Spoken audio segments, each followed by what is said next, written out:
JavaScript professionally since about 2007, back in the bad old days of jQuery, which is still technically kind of today as well. I'm going to talk about Webpack today. So if you're all JavaScript developers here, you've probably come across it in some form or another. Basically, over the years, JavaScript developers like us have managed to wrangle it into some form of a real module system, which is pretty exciting. Because back when I first started doing stuff, everything was global. You were putting things on the window object, a lot of fun, run into dramas where you have conflicts between them, basically causing an absolute shit ton of drama, a lot of drama. What we're going to do is I will quickly run us through sort of how we got to Webpack, what it does differently, and I'll show you a couple of examples of how to use it. The boring example first, and then the much more interesting one afterwards. And then I'll show you something really cool that I did with it just a few weeks ago. So, once upon a time, we used to concatenate all our JavaScript into a single file. That was great fun. So that allowed us to, instead of having to load multiple scripts all at once, which browsers used to not do particularly well, although they're much better at it now, we got to have a single file. Now, unfortunately, that comes with a whole heap of caveats with it. Usually the way you tackle it is you have a self-executing function that puts a module on the window object, and when you're concatenating them together, you really want to start each file with a semicolon, which is kind of a bit of a weird quirk, but not something we really have to worry about nowadays. Then came Requirejs. So you may have seen Requirejs, you've probably used it. With Requirejs, it's probably, interestingly, more complex and does a lot more than the common JS standard, which is what Webpack and what Browserify also use. The asynchronous module definition, so AMD, was extremely powerful, so it still is.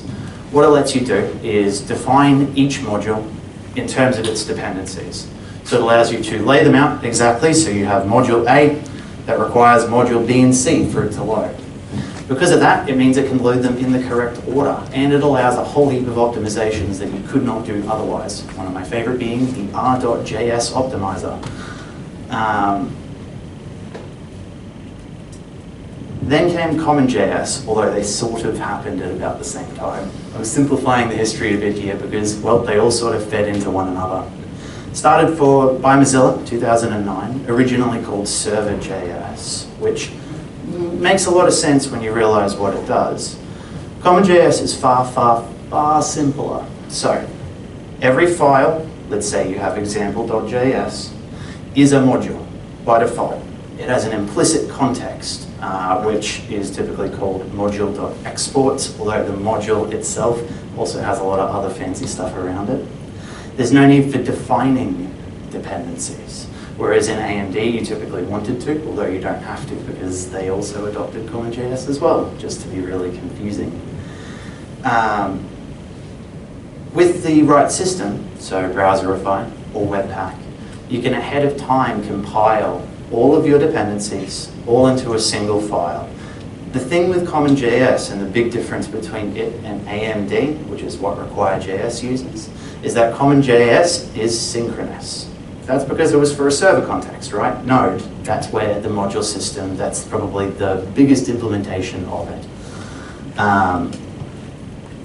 However, some very smart people wrote Browserify. Actually, there are a whole heap of other ones out there as well, but Browserify is probably the biggest. Browserify, really neat tool. You probably, hands up if you've used it, most people? Yeah, I figured that'd be the case.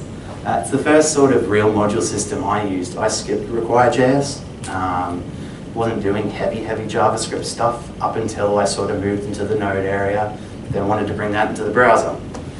So Browserify is not just a CommonJS compiler, but it also comes with a massive set of polyfills that allow you to bring all your Node libraries into the browser. Really handy, and interestingly, you can use them with Webpack too. Browserify itself was somewhat slow. It needs to start at an entry point and then walk the dependency tree with every single require call to find out exactly how it needs to build your single file. Not a particularly big issue, especially if you've got a smaller project, but for example, one of the projects that I recently worked on last year ended up being about 500,000 lines of code, including its dependencies, and it'll take a full 15 seconds to do a rebuild.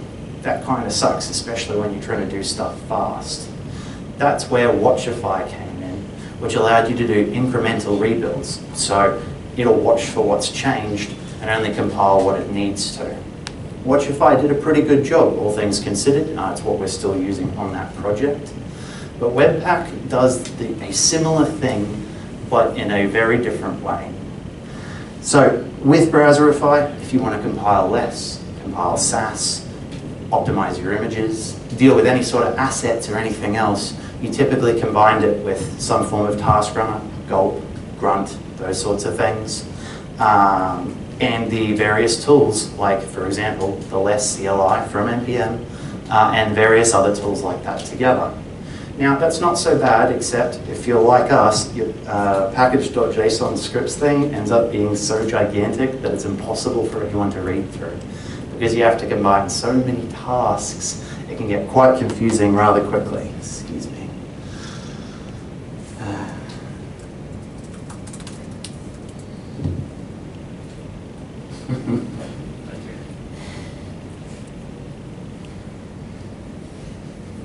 Oh, that's brilliant.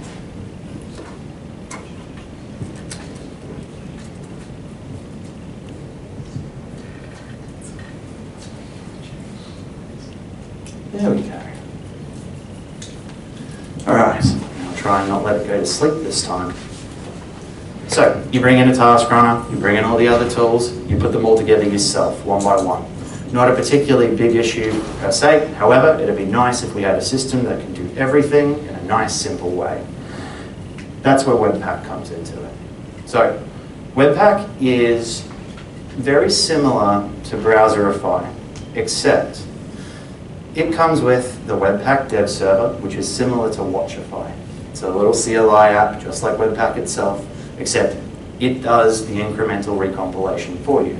It also does a heck of a lot more. It'll serve files for you while you're developing stuff.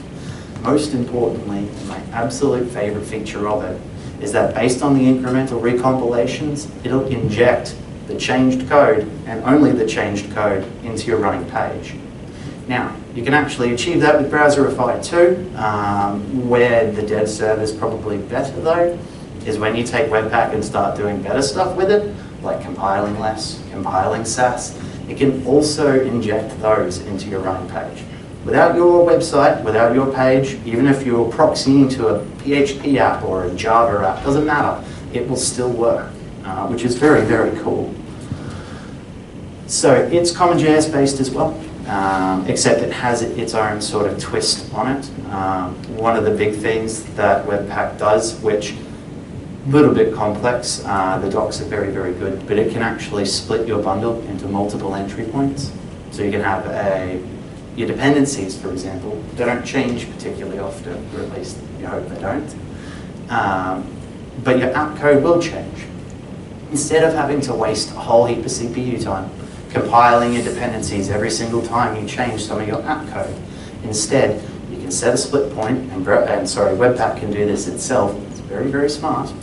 It can put your dependencies aside in a deps.js file and recompile your app code only, leaving it completely alone. Really, really fast. The big thing with Webpack, and the reason why it's become so big so quickly, is that its API is extremely simple but extremely powerful. Later in the talk I'm going to show you, I wrote a Lisp loader for Webpack that allows you to compile and load Lisp directly into JavaScript, injecting it into the running page, and compiling it down to a single file at the end. Pretty cool stuff. With that plugin system, people have written pretty much any kind of loader you could ask for. Like, seriously, any kind of loader. Hands up if you use React.js. Many people? Yes, it does. So React.js, which you may have all heard of, Webpack is probably considered the single best tool for working with React. The tooling that's there for it is nearly second to none, although of course it's very new, so it does have its quirks.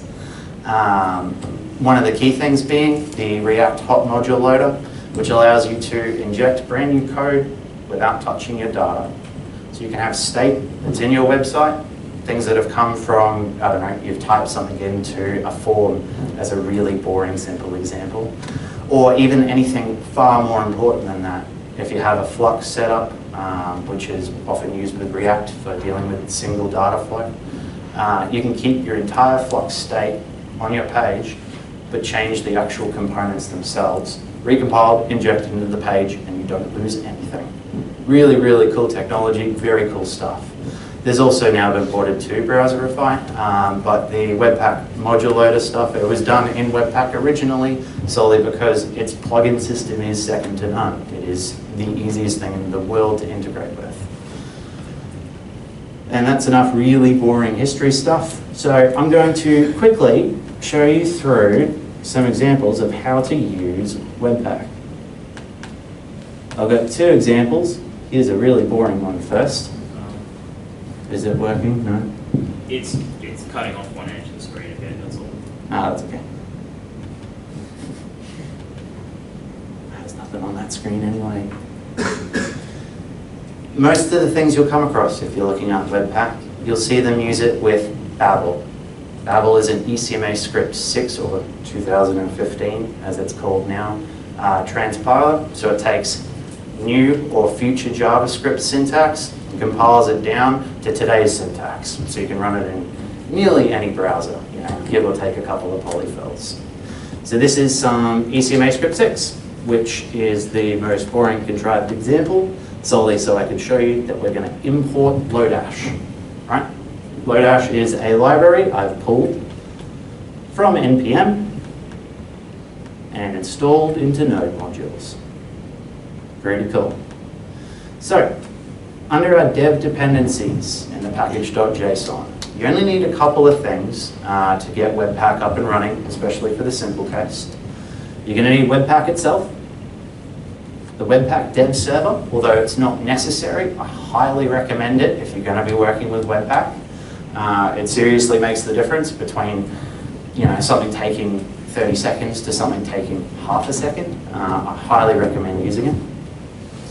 And then a couple of Babel tools. So Babel used to be a single library. It's now been separated out into a number of different libraries. These are the bare minimum that you're going to need to get ECMAScript 2015 compiled down today.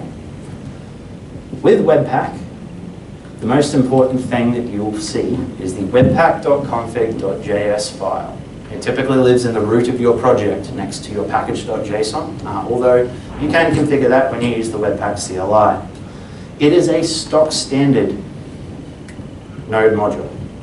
There is nothing exciting about it. It is a straight modules.export object with specific documentation that you can read through to find out what the properties need to be. You can also, as you can see here, leverage your Node tools for when Webpack loads. Path is probably the most used one because you need to be able to resolve particular paths, but you can do a lot more than that. One of the coolest things that I enjoy doing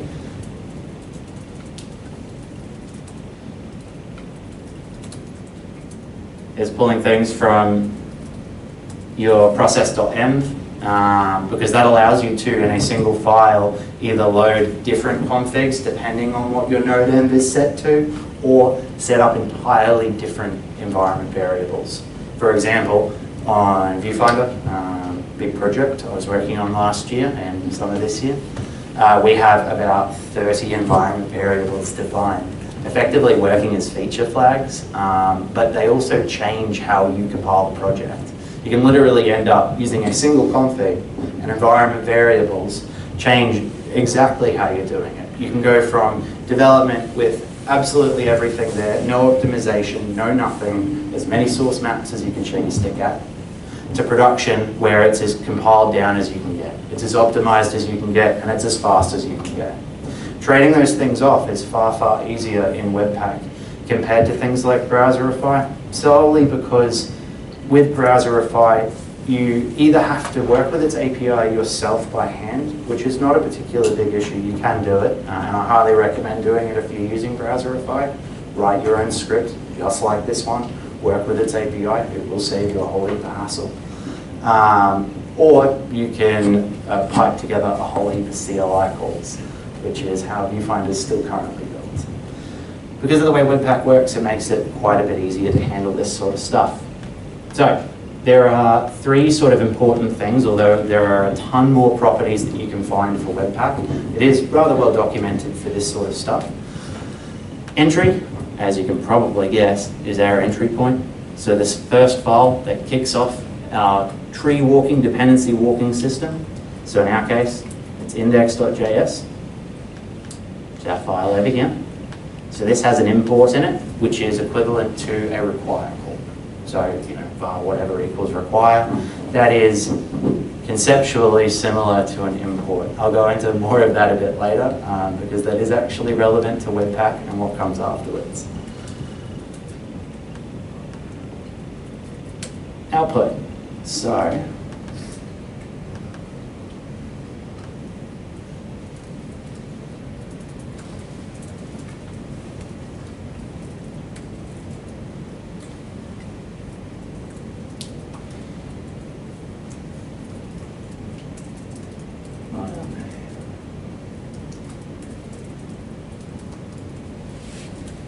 Alright, really nice and boring. So output allows you to define a path and a file name, so that tells you where the compiled file is going to go. It also lets you, and I'll show you this with the Bootstrap loader example, allows you to define a public path. The reason why that's important is when you're using the the Webpack dev server, when it injects stuff into your page, it needs to be able to map to your assets system. So you may keep all your files under assets, you may not build it and save it there, you might put it in a completely different file. If you're using something like Express.js to serve up your static files rather than going directly through your Nginx or Apache server, then you'll probably have a build directory that is instead mounted under an assets route. That's exactly what the public path handles, and I'll show you how you use that a little bit later.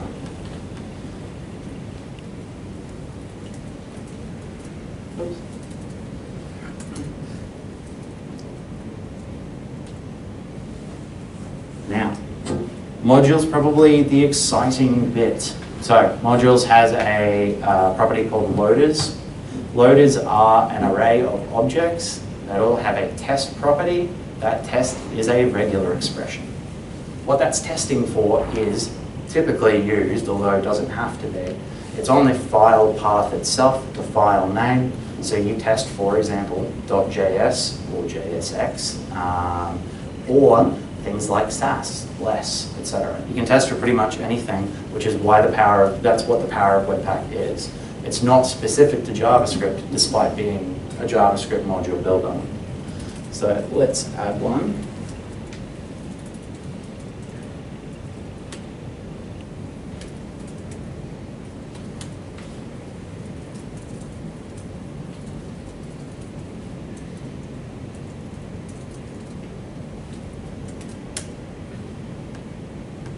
Right, really straightforward. You can see there's test, that tests for our file name. In our case, we are just doing a .js, extremely straightforward.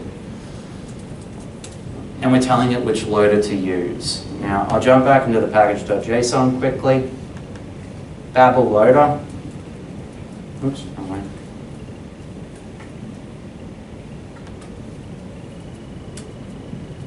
Babel loader is a Webpack plugin, just like the loader that I will show you later that I wrote, that loads your JavaScript in, runs it through the Babel transpiler to take new JavaScript and turn it into old JavaScript. Babel is extremely powerful and it lets you do a lot more than that. In fact, if you're looking at Webpack, a lot of the power that Webpack has sort of comes from Babel itself more so than Webpack. Webpack makes it easier to take advantage of it, definitely. But a lot of the things like the JSX transpilation for compiling React templates, so if you've seen the XML inside of your JavaScript, that's done through Babel, but is exposed through Webpack, and that's where the power comes from.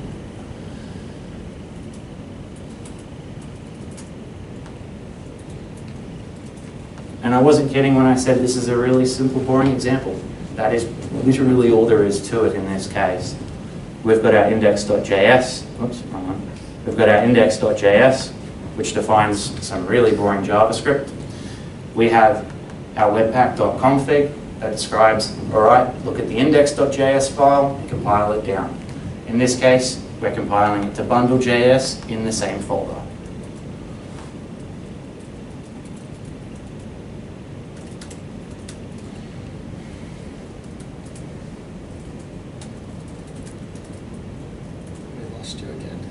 Has it? Yeah, answer a couple of times. Ah, beautiful. That's fine. Is that better? Yeah. Right. Now, I have Webpack installed globally. So you've all run npm install -g. Neat trick, which I literally only just found out a couple of months ago, despite having used Node for like the last couple of years. In your package.json, if you define a script, like for example, build, if we type Webpack, that'll actually look in your Node modules bin folder itself. So it actually sets the path for you, which is kind of cool. npm.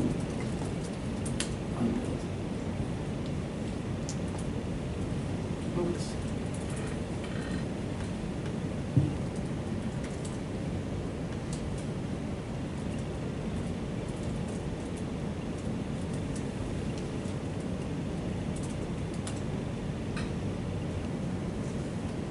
And in theory, if I'd set up the loader correctly, that would have worked.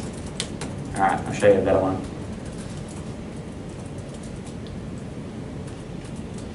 Now that's all pretty straightforward. That's about as simple as you can get, and that is not much more exciting than what you've all done with Browserify. In fact, when I first saw Webpack, I was not particularly impressed, solely because you couldn't do anything that Browserify couldn't do. The thing is, though, is that that's not completely true. Turns out there is a lot more that Webpack can do easier than trying to corral Browserify into doing so. A really good example is this project that I put together earlier today. This is actually taken, although stripped down somewhat, from a real project that we're currently working on where I work. We are using this to build all of our JavaScript and all of our assets for the front end. It's a PHP app, runs in Docker. Webpack itself runs under Docker, compiles down, you get the idea. So this starts off as simple as normal. So we've got our entry, that's our index.js. Can you see that all right there? Beautiful. We've got our output, so we tell it to resolve to find our assets directory, and we set a public path of /assets.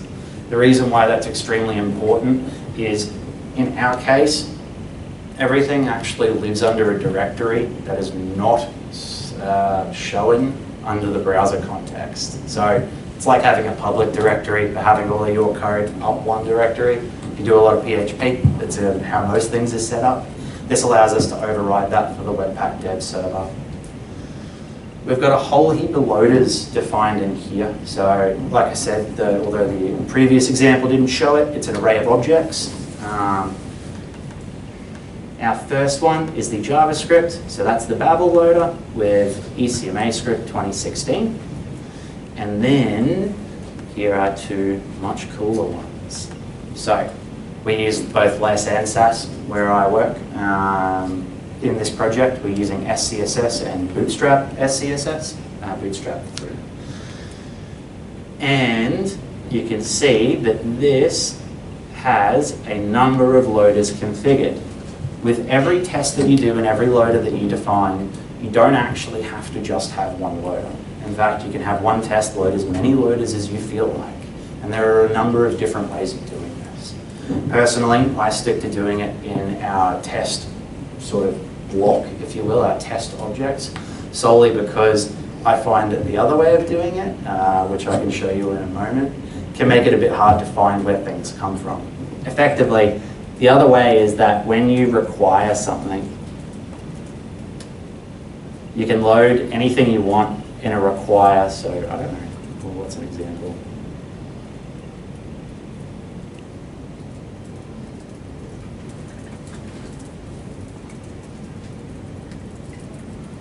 If I was to run that as normal, that will get picked up by the loader I have already configured under webpack.config.js. So now we're doing things like requiring our Sass or requiring our less or requiring our images in our JavaScript itself. That's extremely powerful, especially for doing things like React and similar systems, solely because it means that you can start to work with your CSS in your JavaScript without having to write systems that wrap over the top of it. I don't know how many of you seen the CSS Modules standard. It's not a particularly exciting name, but it's actually built around Webpack's system for achieving this. What it gives you is local scoped CSS. So it means that if you load a module in, it's not putting it in the global single CSS scope. It's specific to the module that you've loaded in. It will not stomp on or have issues with CSS in another module. It also gives it to you as a JavaScript data structure that you can then work with in your app code. That is extremely powerful. And the best part is that the way Webpack works, you don't have to give up the compilation down to a single CSS file. Typically, you'd think if you're loading it in, you're going to have to, load your CSS in through JavaScript, which most people don't want to do, completely understandably. However, with a neat plugin called the Extract Text plugin, which does exactly what it says on the tin, that's no longer the case. So for everything that it gets configured for, so you can see down here in my plugins, I instantiate a new Extract Text plugin called styles.css. This plays with this. So I have the SCSS loader that loads the style loader, the CSS loader, the post CSS loader, and then the Sass loader. It does that in reverse order. So that allows us to wire through bit by bit using small, very small modules that do one thing and do it well, load Sass and compile it all the way down to CSS, load it into JavaScript through Webpack, and then pull it out all into a single file. That also gets run through the post CSS optimizer, which gives you auto prefixing, dead code elimination, any tool you can literally think of, they've written it for post CSS. Last but not least, you can load fonts. Now, this is extremely important, especially if you use Bootstrap. Bootstrap, because of the way it works, bringing it into modern module systems can sometimes be a little bit of a hassle, especially because of the way that it has all of its fonts, it serves them out. If you want to run npm install Bootstrap and not have to copy and paste Sass down from a GitHub repository and check it into your repository or fight with Git submodules, this is the single best way of achieving it. Under the package.json, you can see I've got quite a few more dev dependencies this time than I did in my previous example. You can see I have Bootstrap Sass as a dependency, Bootstrap native, just because I didn't feel like loading jQuery today. Bootstrap native is a replacement for Bootstrap's JavaScript that doesn't use jQuery. And the Bootstrap loader.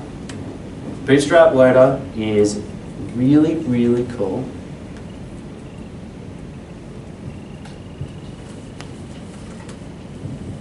Hooray. And it's probably the biggest example of JavaScript library churn I think I have ever come across. It was originally called Bootstrap Sass, and then it became another one, and then just recently became Bootstrap Loader. What it is it is a Webpack plugin that is completely aware of how Bootstrap works and how you and I want to use it while we're developing, right? We want to load Bootstrap in as its library, as its Sass. We want to override the variables. We want to compile down and bring in our own code. The thing is that it also comes with a whole heap of fonts, the icon fonts. It comes with a number of other assets. And ensuring that they're in your sort of assets directory and conform to your project can be, if not a hassle, slightly annoying. It also makes it difficult to update if you're doing it the manual way. With Bootstrap Loader, you literally get to npm install Bootstrap. If you want to upgrade it, absolutely no problem. What it lets you do is combined with Webpack, You get to declaratively define what you want from Bootstrap and how you want to use it. So in our case, we're saying Bootstrap 3. It can use Bootstrap 4 as well, completely out of the box, no issues. The use flexbox is actually for the Bootstrap 4 version, so it'll actually recompile the Sass for you using, without using flexbox or using flexbox for Bootstrap 4. We configure our style loaders, which map to the Webpack config. These ones here. And I currently have all styles enabled, but you don't have to. In fact, this is standard YAML.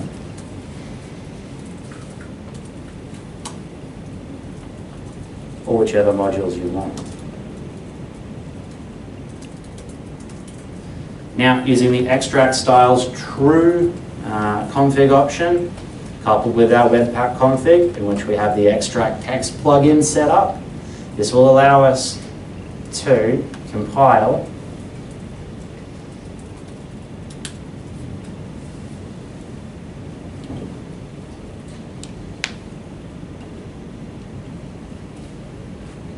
all of our Sass, all of our JavaScript, pull out all of the fonts and every asset that Bootstrap touches, all into a single directory ready to be served, as you can see. What's even cooler than that is that with the same config, without me having to change anything, I can start up a dev server on port 8080 that will watch absolutely every dependency, incrementally recompile, including all of the style sheets and assets, and inject them into the running page. So that is running on the same port. It's great fun.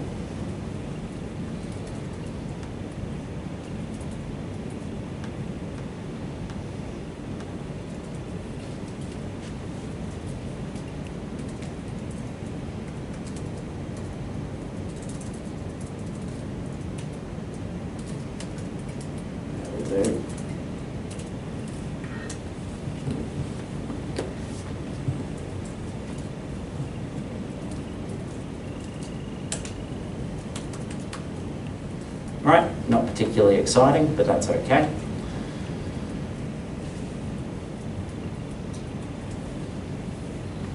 If I show you the assets directory now, I'll just make that larger.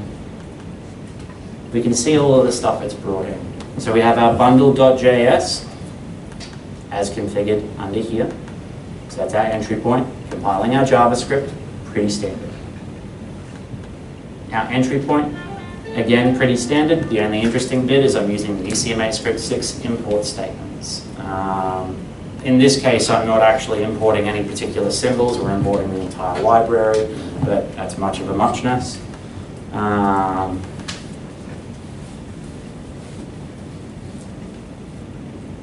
then we have our styles.css file, which is a really big file that includes all of Bootstrap. So in our case, we enabled everything in our Bootstrap RC file, so that's the whole styles true bit. But literally every single bit of Bootstrap is now brought in, compiled, and ready to rock. Bootstrap Loader takes it further. It allows you to define pre-customizations and customizations.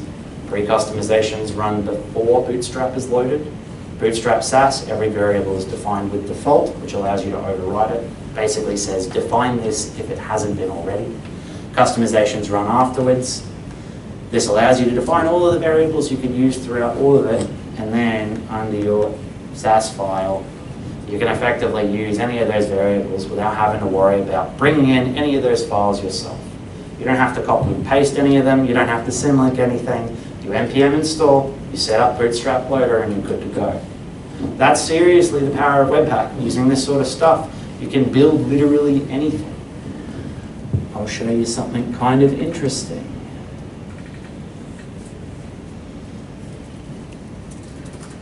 There is a language called Wisp. Apparently my internet stopped working.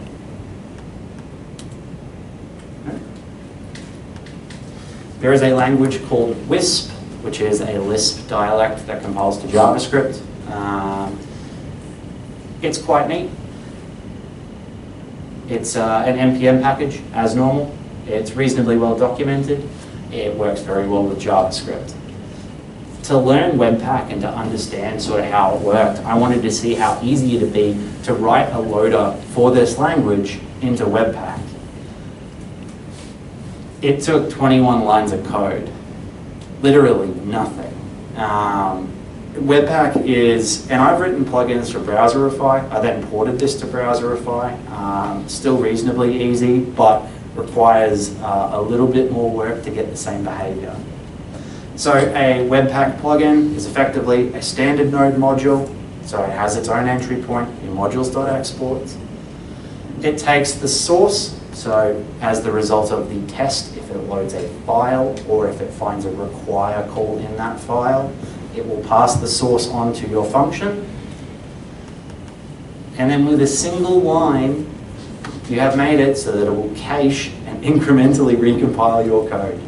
Lisp doesn't support that. So a language that does not support that in the slightest, solely by the virtue of being brought into Webpack's infrastructure, is now literally 10 times faster to compile. That was absolutely ludicrous when I did it, and I still don't quite believe it. It's kind of ridiculous. You can see, so Webpack has a pretty big API, but effectively you take code, you transform it however you want to transform it, and then you return it back out. It's as simple as you can get. It's pretty much exactly what I probably would have done if I was doing this. I just wouldn't have expected it to go this far. The way they've managed to do it works extremely well. Because of that, and because of the way the source works, pretty much any module that you have in Node, anything that does a transform, you can seriously, with only a few lines of code, bring into Webpack and gain all the optimizations that are available to you. If you've got some proprietary file format that you need to work with, that you want to do optimizations, or bring into your JavaScript infrastructure, you now can. That's why Webpack is done so well. That's why there are so many things being written for it, and that's why so many people are adopting it. It's not just because it's a module builder, it is far, far more than that. I'll show you a cool example.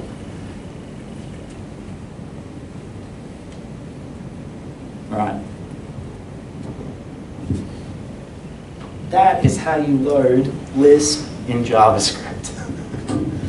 That's all it takes. It's a stock standard Webpack config. It is no different to what I was showing you before. The only difference, and I think I have an example on here,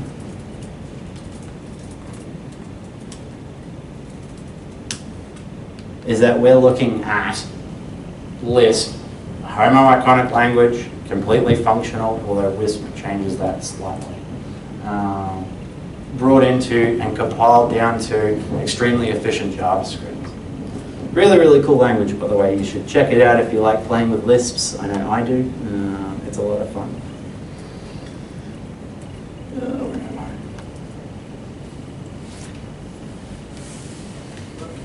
Right. You probably saw the import statements before. If most of you are probably doing ECMA script 2015 at this point, or at least a lot of you are. I highly recommend it solely because you lose nothing by going that way. It compiles down to the same code that you'd write by hand for the most part, and it's well worth it. With those import statements, there's a sort of new standard, I guess. It's interesting to see that we went from concatenating JavaScript to AMD, the asynchronous module definition, back to synchronous definitions with Browserify, with Webpack. Now we're moving back towards, interestingly, asynchronous stuff. So you've got System.js, which leverages the ECMA script 6 import system, brand new name resolution system, and a whole heap of other cool tooling to give you a module loader in your browser. So you don't even need to compile ahead of time now. You'll get all of the stuff that we currently get today using Browserify and Webpack, but in your browser. You can also do it ahead of time. There's a number of interesting tools like JSPM and a few other ones that come out literally every single day because it's all pretty brand new stuff. That is going to be the future of JavaScript module tooling, which is, I suppose, somewhat bittersweet. If you try and keep up with this sort of stuff. You probably get sick of having to change your tools every 6 months. I know I am. With Webpack though, I think that it's probably safe in the same way Browserify is. For a lot of you, you won't move from Browserify. It does exactly what you need it to do. For new projects, yeah, you might look into the new tooling because there may be benefits to what you need to do. You may want to bring in and start playing with Css Modules. That's probably the biggest benefit I can see to using Webpack over competing standards. System.js is going to be our long-term future. Eventually, there won't be all that much tooling. There will probably be maybe an ahead-of-time compiler, but the bulk of what we'll do will be done in the browser, if you're in a browser context, of course. For now, though, that's a bit of a while away. We've got JSPM, which is the JavaScript package manager.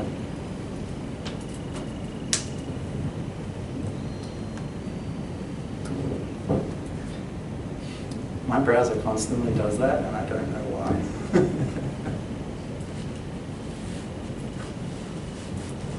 JSPM is probably the one that's starting to get the most traction.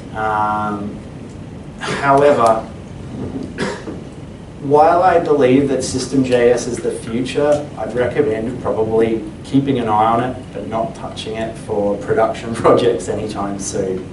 The tooling isn't particularly stable at this point. And the main thing that I've found is that System.js is very, very focused on a browser context. If you do work like, for example, what we do where I work, where we're doing a lot of universal JavaScript, running a singular code base on the server and on the client, and then on mobile, and then on a couple of other places too. JSPM doesn't really answer that at this point in time. It will in the future, which will be pretty cool.